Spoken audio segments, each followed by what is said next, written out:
పాకిస్తాన్పై మనం 4 వైపుల నుంచి ఇప్పుడు దాడి చేయబోతున్నాం. నిజానికి 4 వైపుల నుంచి కాదు, 360 డిగ్రీస్లో మనం దాడి చేయబోతున్నాము. ఇప్పటికే పాకిస్తాన్పై మనం ఆంక్షలు విధించాం. పాకిస్తాన్ పౌరులు ఎవరికి కూడా భారతదేశంలోకి అవకాశం లేదు అని చెప్పాం. బయటికి పొండి అని చెప్పాం. సరిహద్దు దాటి తక్షణం వెళ్ళిపోండి అని మెడపట్టి బయటికి ఎంటేసాం వాళ్ళని. ఇక పాకిస్తాన్కి మన దేశం నుంచి ప్రవహించే నది ఆధారంగా వాళ్ళు నీళ్లు తాగి బతుకుతున్నారు.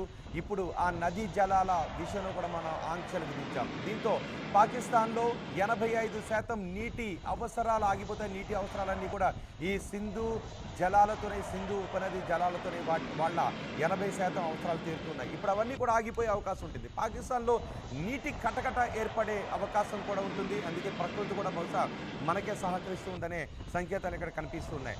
పాకిస్తాన్ నీటి అవసరాల విషయంలోనే కాదు, ఇప్పుడు ప్రపంచ దేశాల ఒత్తిడిని కూడా పాకిస్తాన్ ఎదుర్కొనే అవకాశం ఉంది.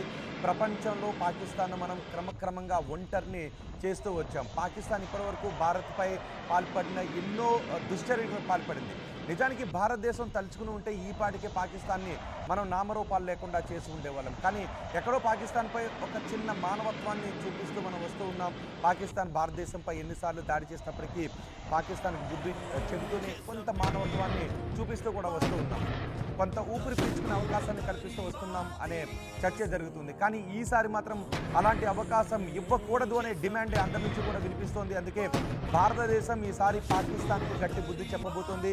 ఆ చెప్పబోయే బుద్ధి ఎలా ఉంటుంది అని ప్రపంచ దేశాలన్నీ కూడా ఇప్పుడు మనం భారతదేశం తీసుకునే నిర్ణయం ఏ విధంగా ఉంటుందనేది ఆంక్షలు విధించడంతోనే పాకిస్తాన్ అల్లాడిపోవడం మొదలుపెట్టింది. అందుకే సింధు నదీ జలాల ఒప్పందాన్ని రద్దు చేయడాన్ని మేము యుద్ధచర్యగా భావిస్తున్నామని పాకిస్తాన్ అంటుంది.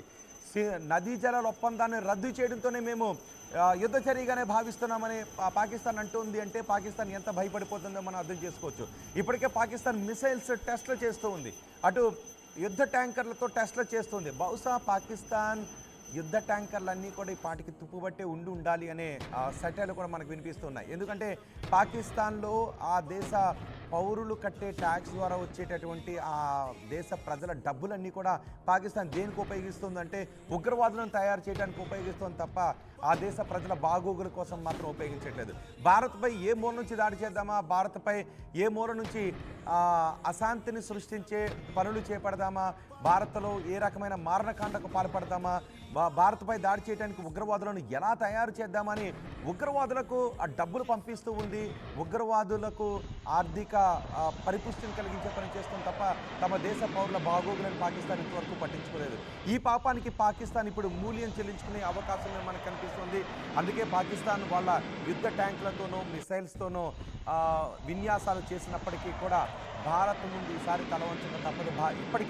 ఇప్పటికీ పాకిస్తాన్ చేసిన ప్రతి యుద్ధంలోనూ ప్రతిసారి ఓడిపోతూనే వస్తుంది. భారత్ ముందు తల దించుకునే వెళ్ళిపోతూ ఉంది. తోక ముడిచి వెనక్కి పారిపోతూనే ఉంది. తోక ముడిచి పారిపోయిన తర్వాత మనం యుద్ధ నీతిని అవలంబిస్తూ వస్తున్నాం. ఆ నీతితోనే భారత్ అవలంబిస్తున్న నీతి కారణంగానే ఇప్పటికీ పాకిస్తాన్ బతికి కట్టగలుగుతోంది. ఒక్కసారి పాకిస్తాన్కి సరైన బుద్ధి చెప్దాం, కంప్లీట్గా బుద్ధి చెప్దామని అనుకుంటే పాకిస్తాన్ నామరూపాలు లేకుండా పోవడం ఖాయమనే చర్చ జరుగుతుంది. మన త్రివిధ దళాలు చాలా సిద్ధంగా ఉన్నాయి. భారత సైన్యం చాలా పరిపుష్టంగా ఉంది. భారత నౌకాదళం చాలా స్ట్రాంగ్గా ఉంది. భారత వాయుసేన చాలా స్ట్రాంగ్గా ఉంది. భారత వాయుసేన ఒక్కసారి తలుచుకుంటే పాకిస్తాన్కు చెందిన ఎలాంటి విమానాలైనా కూడా రెక్కలు ఊడి వాళ్ళ భూభాగంపైనే పడిపోయే అవకాశం ఉంటుంది. భారత నౌకాదళం తలుచుకుంటే పాకిస్తాన్ అల్లాడిపోయే అవకాశం ఉంటుంది. భారత ఆర్మీ తలుచుకుంటే పాకిస్తాన్ బోర్డర్ చిరిగిపోయే అవకాశం ఉంటుంది. పాకిస్తాన్ నామరూపాలు లేకుండా మారిపోయే అవకాశాలు ఉంటుంది. ఇక ఈసారి ప్రపంచ దేశాలు ఏవి కూడా భారత్ పాకిస్తాన్కి చెప్పే బుద్ధి విషయంలో కలగజేసుకునే అవకాశం ఉండదు. మనం అన్ని వైపుల నుంచి కూడా సరిహద్దుల్లో భారత ఆర్మీ సరిహద్దుల్లో ఇప్పుడు చాలా స్ట్రాంగ్గా ఉంది. సరిహద్దులో కాచుకుని కూర్చుంది. కేంద్రం నుంచి ఆదేశాలు వచ్చిన వెంటనే ఎటువంటి దాడికైనా మనం చేయడానికి సిద్ధంగా ఉన్నామని. ఇక వాయుసేన కూడా రఫేల్, సుఖోయ్, మిరాజ్, తేజస్ వంటి యుద్ధ విమానాలు మన దగ్గర ఉన్నాయి. ఇప్పుడు ఆ యుద్ధ విమానాలతో పాకిస్తాన్పై విరుచుకుపడితే పాకిస్తాన్ యుద్ధ విమానాలన్నీ రెక్కలు విరిగి పడిపోయే అవకాశం కూడా ఉంటుంది. ఇక నౌకాదళం కూడా మనం చాలా స్ట్రాంగ్గా ఉన్నాం. స్వదేశీ ఆధారంతో తయారు చేసుకున్నటువంటి ఐఎన్ఎస్ విక్రాంత్, సూరత్ 2 కూడా మన దగ్గర ఉన్నాయి. వీటితో మనం చాలా బలంగా ఉన్నాం. ఐఎన్ఎస్ విక్రాంత్ విమాన వాహక నౌకా యుద్ధ విమానాలను మోసుకుంటూ వెళ్ళి పాకిస్తాన్పై మనం దాడి చేసే అవకాశం ఉంటుంది. పాకిస్తాన్ రెస్పాండ్ అయ్యే లోపే వాళ్ళు కాళ్ళు విరిగి నేలపై పడిపోయే అవకాశం ఉంటుంది. ఇలా మనం నౌకాదళం, ఆర్మీ, వాయుసేన మనం ఎంత పరిపుష్టంగా ఉన్నామో ఈ దృశ్యాలు మనకి చూపిస్తున్నాయి. మీకు ఒక్కసారి పాకిస్తాన్ చేస్తున్న విన్యాసాలు కూడా ఇప్పుడు నేను ఆర్టీవీ స్క్రీన్ పైన చూస్తాను. పాకిస్తాన్ చూడండి, ఒక వాళ్ళ యుద్ధ ట్యాంకర్లతో ఇప్పుడు యుద్ధ విన్యాసాలు చేస్తున్నాయి. భారత్ మన పైన ముప్పేట దాడి చేస్తే, విరుచుకుపడితే మనం ఏ విధంగా రియాక్ట్ కావాలి అనే విషయంపై వాళ్ళు యుద్ధ సన్నాహాలు చేస్తూ ఉన్నారు.